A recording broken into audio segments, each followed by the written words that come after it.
All right, good morning. Good morning. I believe I am now live. I believe I am live now. I hope I'm live now. I can't really see you guys, but I'll go ahead and stop the music.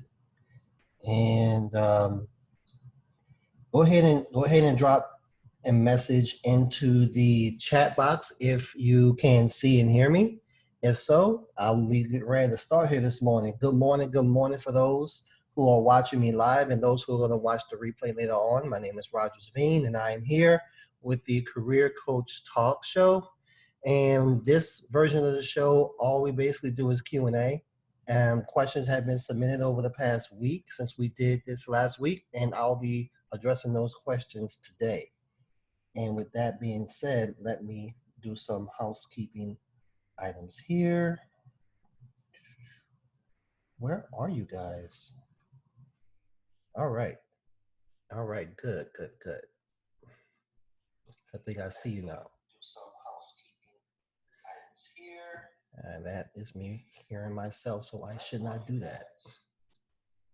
All right. Now, today, I'm gonna go ahead and share my screen with you.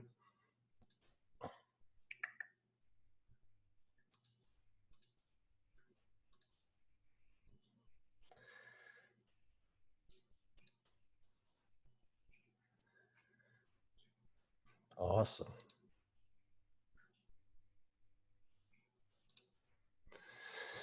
All right, so got the technical stuff out of the way. I'm still getting used to using Zoom as well as the Facebook Live together. That allows me to do the sharing of the screen. So that's what you're seeing right now. This is your morning Q&A with your career coach. Who the heck is your career coach? Well, that would be me.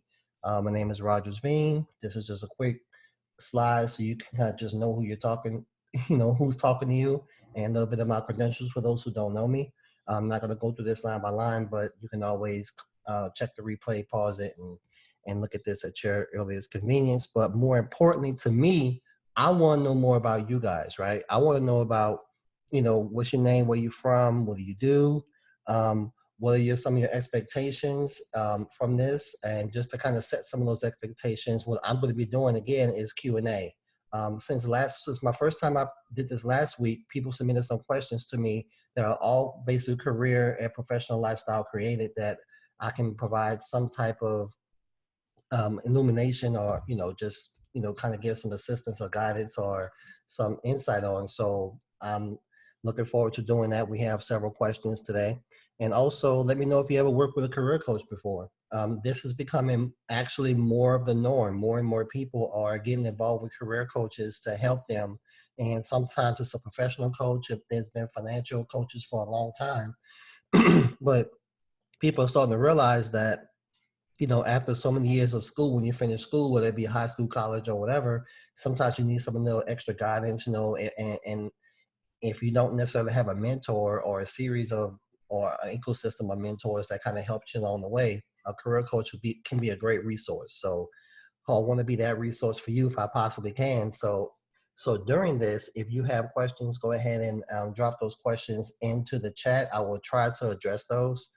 Please know that there is a 20-second delay, actually, between what I'm saying here on Zoom and what you're seeing on Facebook. So if I don't address it immediately, that's one of the reasons why. And the questions that I don't answer, I will definitely do so either via the chat, or I can reach out to you directly through Messenger, however you would like for that to happen. But all questions will be addressed. All right. So just another quick housekeeping item here, just to let you guys know, we are a full-fledged coaching agency. So the highlighted offer that we have right now is for our resume and LinkedIn services offer. If you go to mdself.com, click at the top where it says the resume service portal. This service does include a career coaching program and help. So you're going to get career coaching along with your resume and your LinkedIn page updated, and we're going to show you how to market your resume to get the attention that you need from the right recruiters and the HR managers, as well as we're going to show you how to do interview prep as well. So you're going to get that, and if you watch this video to the end, I'm going to go ahead and give you a special discount code, and you'll be able to use that code to get a discount on the services via our website. All right, the website link, of course, as you see, is at the very bottom there at mdself.com. All right, I think this is the last housekeeping item, just overall engagement agreements. Again, we did this last week. Not going to go over this in detail, just so you guys know, the overall engagement agreements for the show. And we are going to focus on Q&A. Questions are submitted to me via my email address at coach@mdself.com. I get questions via my LinkedIn at Rogers Veen, and of course at the various via the website, do direct messages via the website, or my accounts that I have on social media via Instagram or Facebook. So please feel free to send questions in even after this if you're watching this later on, and we'll be happy to address those. And with that, we are going to go into our first question. So the first question we have here is, how can I make my product or service that is similar to others already in the market stand out? Now you're thinking, okay, we talk about career stuff. This sounds more like business, but you have to understand that managing your entrepreneurial career is just the same as managing your career if you're working for somebody else. You need to take an active role. So I had someone who is an entrepreneur, and he wants to find a way for him to stand out. And you want to do that anyway. You want to do that whether you're working for somebody else or you're working for yourself. So he asked this question. This is Mr. DeJour. That's a nice name right there. Sometimes I kind of wish my name, because my name is Rogers Veen, but it's kind of French, so it's like I wish it was like Roger Vignier. If you like Roger Vignier, go ahead and put a yes in the comment section if you like Roger Vignier, but it's Rogers Veen, so that's cool. But anyway, let me get back to the question. How can I make my product and service that is similar to others already in the market stand out. So let's say, okay, let's say his this thing is a cigarette lighter. You know, he wants to make his cigarette lighter stand out. All right, which is probably close to what he actually was actually talking about. So in our conversation that I had with him, and the answer to this is people buy your people buy the story behind something as well as the product itself. People buy a story.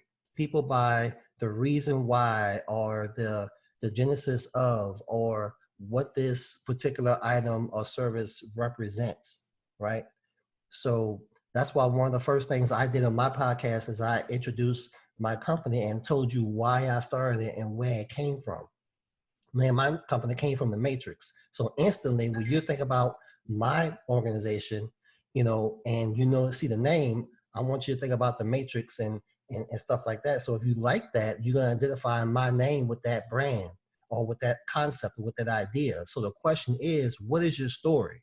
You know, what is it what makes you unique and what makes you stand out is the reasoning behind what it is that you're doing, the genesis of it, the origin story, right?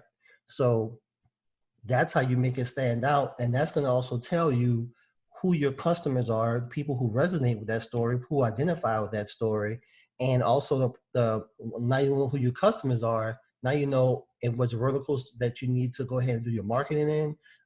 It just answers a lot of other business questions, so you can continue moving forward and promoting your product or service. So that's the answer to this question. Your story is usually always unique. Everybody's path is different to whatever it is that they've created, or whatever, or their approach to fix a problem, right? So it's the story. Everyone has a story. All right. This next one is from Monet S. Considering the current climate, are employers hiring, or is there a hiring freeze in the Eastern region? Okay, so is I'm not aware of there being a hiring freeze in the Eastern region. I will assume that this is the Eastern region of the United States, but there is not necessarily a hiring freeze overall. This COVID-19 that has affected the entire world has affected certain industries a lot harder than ours. I mean, a lot harder than others is what I mean. So, for example, if you are in the entertainment industry, the sports industry, the travel industry, things like that, then there could possibly be a hiring freeze or even workforce reductions going on right now. But in other areas, if you talk about mass production or logistics and things like that, they're probably maybe ramping up depending on what industry that you're working in or industry that you're supporting. So I wouldn't say there's a hiring freeze overall because I believe that would be a larger detrimental overall situation. I don't think that's the situation. I just think that certain industries and those that are connected to those industries are being hit, which means maybe doing less or no hiring just for right now. So we'd all hope that things get better overall. So everybody would be hiring, but again, I'm not aware of any particular freeze going on for any region. Next, here's from Danny J. How can I get people to respect me more at the workplace? Now, this is a good question. So, how can I get people to respect me more at the workplace? Overall, people will treat you how you basically allow them to treat you. And a lot of times they treat you in the same realm of how you see yourself, right? So the question is here, my first question would be, how well do I respect myself? How do I project myself? How do I present myself? How do I walk around? Do I walk with my slumped over a little bit and kind of eyes to the floor and speak in a low voice and not have as much confidence? Or do I walk with my shoulders back, you know, chin level and speak to people directly eye to eye with confidence? You know, do you walk that way? Do you talk that way? Do you present that way? Do you come prepared? when you're involved with something? Do you show up on time? You know, how do you organize your day? How do you what does your environment, immediate environment look like? All these things. Do you only respond when people engage with you in certain types of conversation and topics? You know, how are you expressing yourself? Because sometimes if you feel that there's a respect issue, it could be people are intimidated, right? But also people could be like, well, shoot, it don't look like you respect yourself, so why should I, right? So how do you get more respect in the workplace? Is basically to become a better version of yourself. Each and every day, look for a way to become a better version of yourself and make your ecosystem operate better on a daily basis. And people have no choice to respect that. Either they respect that or they get the heck out your way. Either way it go, you win, right? So my answer to this question is, again, respect yourself first. Make yourself better. Present yourself immaculately at all times. And people will have no choice but to respect it or be quiet. Next question here. This is another one from Monet S. Are employers willing to negotiate work schedules now that Americans are working from home? Now, I think I think our country was moving toward more remote work already before COVID. You know, they were doing it in a slower pace overall. But I also think that since this has now happened and they've been forced, so many companies and organizations have been forced they have to allow the people to work from home in order for them to continue to run their business. The thing is that they a lot of them are experiencing that the productivity is not necessarily slacking off. In some cases, productivity has gone up. I'm not gonna say it's gone up all over, across the board. It's because it's a complete new way of working, but now they're being forced to experience that.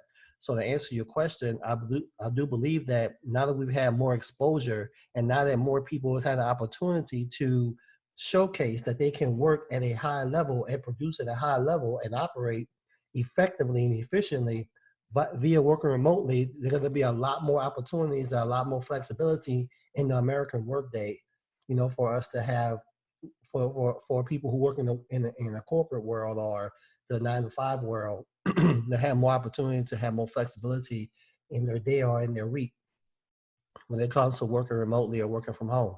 So to answer your questions, um, as far as negotiating, which negotiation tactic, whether it be in a job you already have or whether it be in the upfront opportunity, when you're going through the interview process, there's certain ways you should address this, which I can talk about a little bit later. I think that yes, employers are not just going to be willing to negotiate, but they're going to actually probably offer it, because I think that if they can show that we're willing to be more flexible, that can allow them to attract, higher level, more capable and competent people to come work for their organizations. If they do allow for more flexibility, and they're probably, yes, will feel more comfortable doing so based on this COVID scenario that has forced them to have to experience it for a longer time than they have in the past. So I do believe that that's going to open up over time. That's going to open up even more over time. All right. Should I apply for a job that I want, even if I don't fit all of the listed qualifications in the description? This was come from a person who wanted to be anonymous. Let me repeat this. Should I apply for a job that I want, even if I don't fit all of the listed qualifications in the description? The answer is absolutely yes. Please do so. Do not feel shy in applying for a job that you may not have all the listed qualifications in it. If you feel you can walk into the room in a potential interview and close that deal, if you want that job, if that job represents an opportunity for you to operate at a high level for yourself, and you believe that you deserve it and you can get it, I'll apply for it anyway. I don't care if I just have 3 years of experience and this thing I want somebody with 7. I just think I know that a lot of those qualifications you see listed in job descriptions, because I've written those in the past in previous jobs that I've hired for, is a whole lot of those are nice to haves. You know what I'm saying? So I want some. Let's say I want somebody with 10 years of experience. What I'm saying is I want somebody to know what the heck they're talking about and has been exposed to XYZ amount of things, so I can feel comfortable that they can handle the job. Then if you can't, if you don't have exactly 10 years of experience, and I'm not going to cut you out on the hiring manager side, because it's the talent that I want. It's the passion and desire to do the job well that I want, more than they'll be able to check a box as far as the number of years, for example. So if you either so the question is, so the answer is absolutely yes. Go ahead and apply, for it anyway if you feel that you can do that job regardless. Okay, because again, a lot of those lists of qualifications you see in that job description are nice to haves. All right. That's what's Monet had a lot of questions. All right. So, should I mention my desired work schedule in interviews? Okay. So, interviewing is both an art and a science. The reason I say it's a science because it's finite. You got the job description, you have humans, and humans going to respond in certain ways. But then there's an art in managing the conversation and how you phrase certain questions or bring up certain items to see what type of response you get from the interviewer or the interviewee. So in this case, I would ask the question to if I'm the interviewee, I would ask the interviewer, what is the optimal work schedule for this role? And what are there any flexibilities available, in this role from a work schedule standpoint, or I would ask a question that way and allow them to frame their answer and let you know the boundaries of the work schedule that they have available for that particular role. And that way you can decide if it fits you or not. I don't believe as an interviewee you should put all of your cards on the table and allow them to be able to pick and choose. You want to be able to kind of keep some of your cards to yourself and know what type of decision you're making, because the interview is actually going both ways, right? So it's bilateral. It's happening at the same time.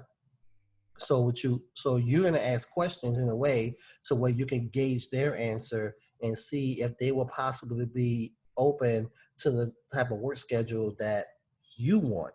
So know your work schedule. Ask them what this work schedule looks like for this role, and if there are any different variations of this of the current work schedule that they have already in place, or that they are open to um, to open to operating with. And if they turn around and say, well, if they ask you at that point, well, what would be your work schedule? How would you like to do this role? Then now they've asked you. You kind of forced them to do it, but now they've asked you. So it's not like you came and made a demand, you're answering the request. So you want to make sure you frame this conversation in a way so they don't feel like they're being put on the spot like, hey, look, you need to give me this, as opposed to, oh, so how does this work, or what opportunities do you have? And if they don't know, or they're open to something different that they already have, then they're in a position to ask you, and then you can provide that information. So that's how I would address this particular question. All right. Monet has another question here. How long should I stay on one job before I should start looking for the next role, position, etc.?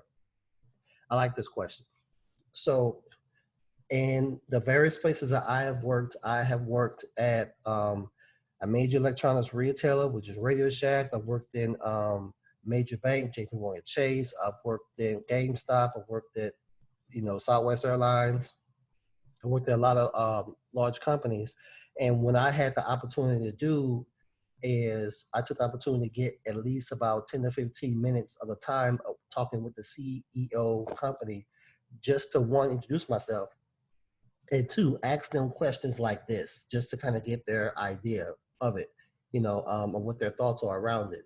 And shockingly enough, you'll be surprised that they tend to stay in a job no more than 3 years max. If you ever notice, go back and look at, even if you have an executive that's been the CEO of the company for 10, 15, 20 years or whatever, if you really look at it, they are renegotiating their role. Their roles are slightly changing every 2 to 3 years, and they're getting different contractual agreements to stay in that role. So it's almost like they are literally, quote unquote, changing jobs, right? They'll shift some stuff around. Certain responsibilities will go to other people in the organization, and they'll start being more involved in these other areas or whatever. Their job changes, even though their title may not change. So for you, if you're working in a job, the first year you spend that time, getting in the job and mastering it and doing it well and just getting it down pat. After that, you start, once you got that down, now you're looking at, okay, in this organization, in this ecosystem, what is my next step, right?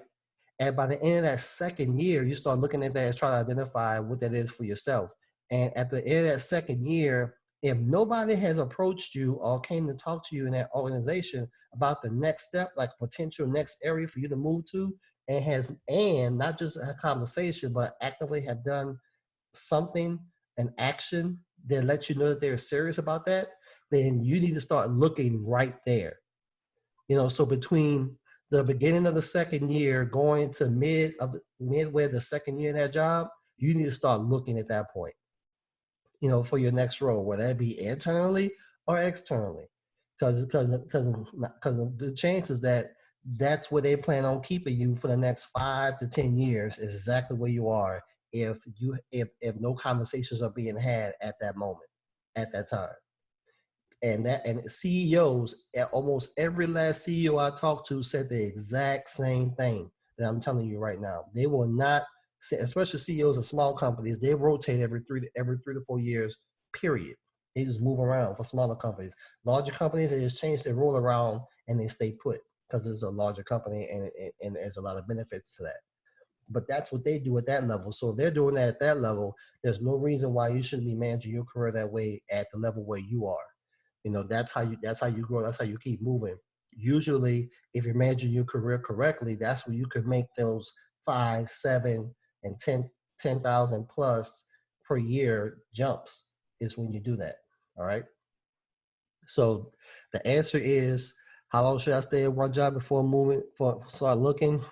2.5 years in at the just being at 2.5 years at the longest before you start looking. All right. I will start kind of paying attention and see what's out there in the field at the beginning of the second, at the end of the second year. That's what I would do. All right. All right. Those are the questions that I had. I'm going to go ahead and see if anybody has dropped anything in the live that I can